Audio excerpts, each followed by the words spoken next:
So here you can see what I achieved on my first attempt using Unreal Engine 5.6 and blueprints. I'm using a character I downloaded from Mixamo along with its animations because I wanted to focus purely on the blueprint setup. Later, I replaced this with one of my own characters.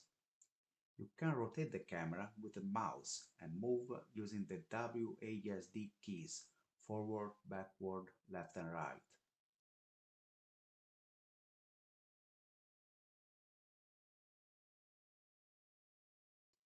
If I hold shift, I can transition into a run.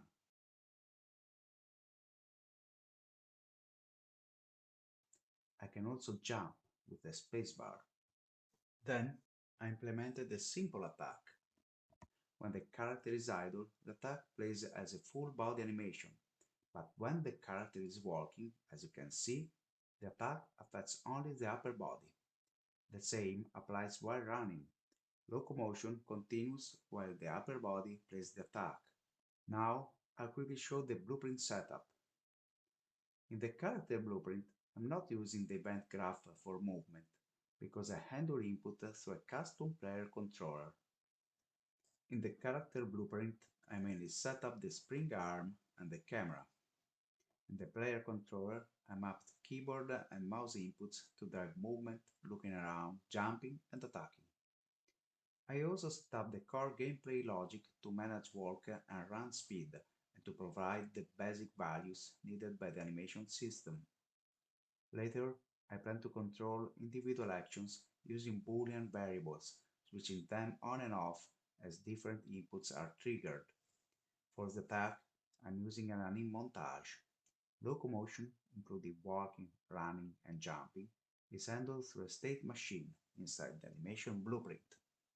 I read that certain animation-driven actions can also be implemented from the character blueprint or the player controller, but I wanted to keep the project clean and structured, so I used the controller to reference the pawn, cast it to my character, and access the required variables in a consistent way.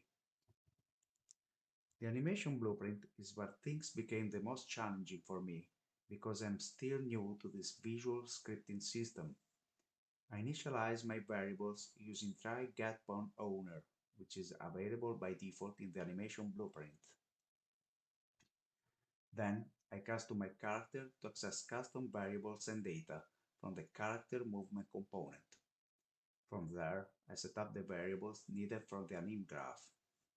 This is my locomotion state machine, which blends smoothly from walk to a faster walk and then to a run based on velocity. I also created a jump state and blended it correctly so it works naturally with both idle and locomotion. Finally, to support attacking while moving, I used the layered blend so that anim montage plays only on the upper body while locomotion continues on the lower body. The attack is triggered with the left mouse button. One important lesson I learned is that compiling matters. I ran into issues earlier simply because I forgot to compile after making changes. Thanks for watching, and I hope you enjoyed this quick overview.